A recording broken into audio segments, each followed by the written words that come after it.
చెన్నంగాకు తీసుకుంటున్నా. మా తెలంగాణ స్టైల్లో నేను చెన్నంగి పచ్చడి చేసి చూపిస్తున్నానండి.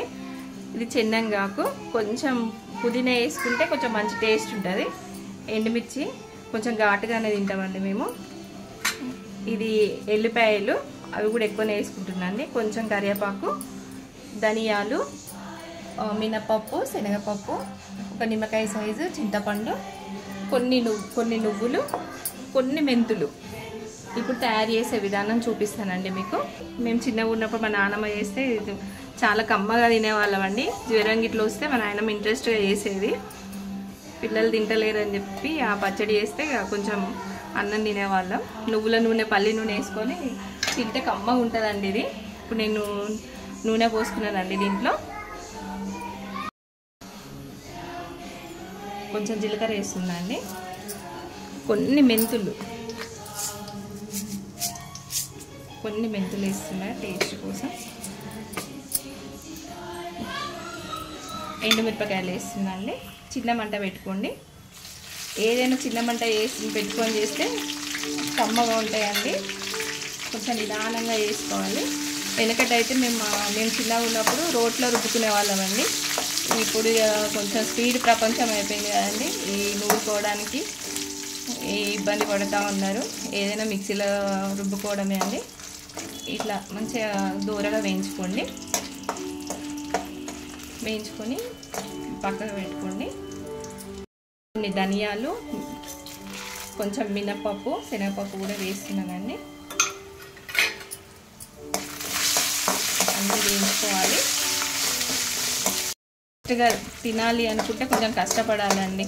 ఇది వెనకటి రెసిపీ కాబట్టి కొంచెం చెన్నంగాకి ఇప్పుడు దొరకదులే, కానీ నేను మాత్రం ఇప్పుడు ఇంట్లోనే పెంచుకుంటున్నా. ఆ పెంచుకున్న చెట్టు నుండి తీసుకొని ఈ పచ్చడి చేసుకుంటున్నానండి. ఎక్కడైనా మార్కెట్లో దొరుకుతుందండి, కానీ అరుదు, కొంచెం తక్కువ. ఇట్లా దూరగా వేయించుకొని పక్కకు పెట్టుకోవాలండి. ఇప్పుడు నేను చెన్నంగాకు వేస్తున్నానండి.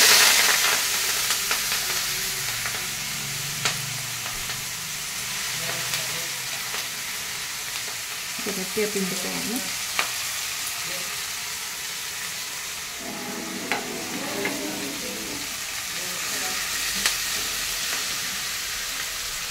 చేసుకుంటే కమ్మగా తినొచ్చండి.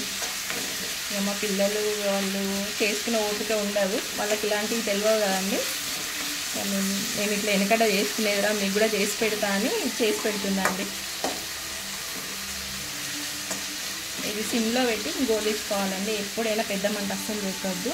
నిదానంగా చేసుకుంటేనే ఏదైనా టేస్ట్గా ఉంటుందండి. ఇది గోలినాక మళ్ళీ పుదీనా సపరేట్గా గోలి ఒకేసారి వేయచ్చు అంటే అట్లా వేయొద్దండి. దేన్ని దానికి.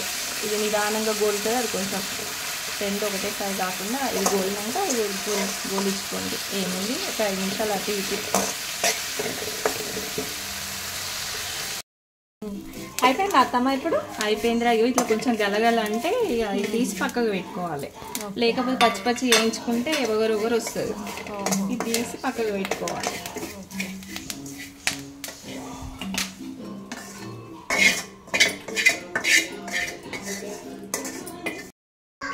నువ్వులు వేయించుకోవాలి. నేను మర్చిపోయినా. ఓకే, కొంచెం నువ్వులు కూడా వేద్దాం. ఎలా నేర్చుకున్నారు అత్తమ్మ మీరు ఇది? ఏమున్నారా, మా నాయనమ్మ చేస్తా అంటే పక్కన కూర్చొని చూసేవాళ్ళం. ఇదేంటిది నాయనమ్మ అంటే, ఇది చింతపండు తొక్కు, ఆ తొక్కు, ఈ తొక్కు అని చెప్పేది.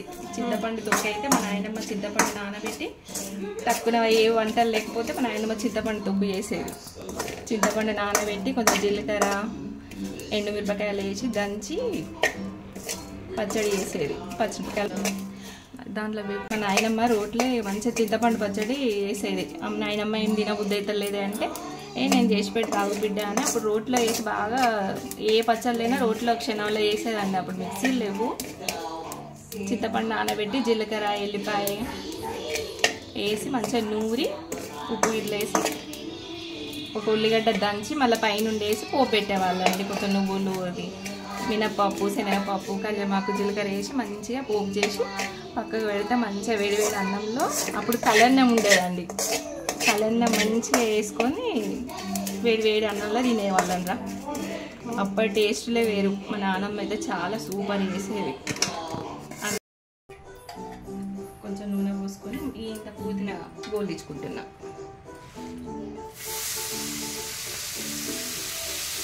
కొంచెం కడిగినప్పుడు దీనిలో కొంచెం పసుపు వేసుకో.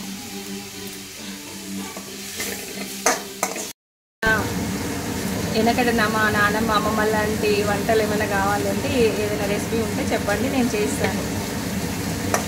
మీకు నచ్చితే చెప్పండి.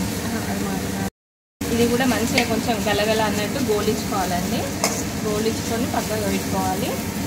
ఇంకా మీకు ఏమైనా ఇలాంటి వంటలు కావాలంటే, నానమ్మల అమ్మమ్మల లాంటి కాలపు వంటలు కావాలంటే మీరు కామెంట్ చేయండి, నేను కంపల్సరీ చేసి చూపిస్తానండి మీకు. ఈ ఎల్లిపాయలు వేస్తున్నా. ఇవన్నీ ఇప్పుడు మనం వేయించుకొని పెట్టుకునే అన్నీ వేసుకోవాలి. ఇవి కొంచెం ఉప్పు వేస్తున్నా. మీకు నేను కావాల్సినంత వేసుకున్నా. మీకు ఎంత కావాలో అంత చూసుకొని వేసుకోండి. ఉప్పు తక్కువ ఉంటే మళ్ళీ వేసుకోండి. ఇది మెత్తగా నేను పౌడర్ చేసుకుంటున్నా.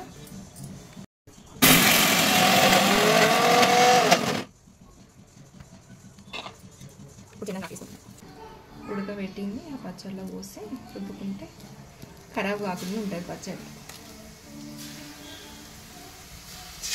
ఇట్లా చిక్కగా గుజ్జు చేసుకొని ఉడకబెట్టాలి. 2 నిమిషాలు తుక అన్నాక దాంట్లో వేసేయాలి. అట్లనే పచ్చి నానబెట్టి వేసేస్తారు, కానీ నేను ఒక 2 నిమిషాలు అయితే ఇట్లా ఉడకనిస్తానండి. మా నాయనమ్మ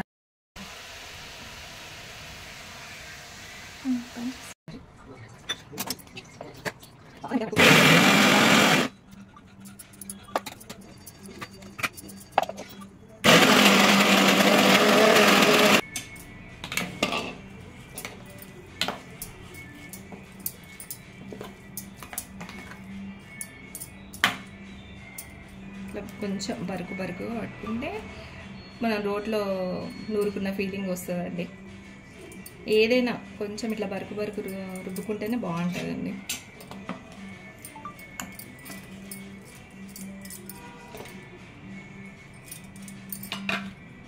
పోపు చేసుకోవాలి.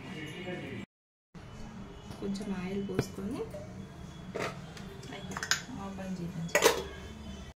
జీలకర్ర వేసుకొని కొంచెం ఆవాలు వేసుకొని కొంచెం పచ్చిశనగపప్పు, కొంచెం మినప్పప్పు, పోపుతోనే రుచి.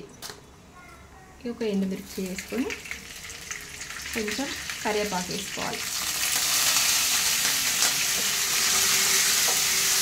దీనికి కొంచెం ఆయిల్ ఎక్కువ పడుతుందిరా, కానీ పల్లి నూనెతో వేసుకుంటే మస్తు కమ్మగా ఉంటుంది. మేము చిన్నప్పుడు నువ్వుల నూనె ఎక్కువ వాడేవాళ్ళము. మా చేనులో పల్లీలు నువ్వులు బాగా వండాయి కాబట్టి గానుగ నూనె వాడేవాళ్ళం మేము.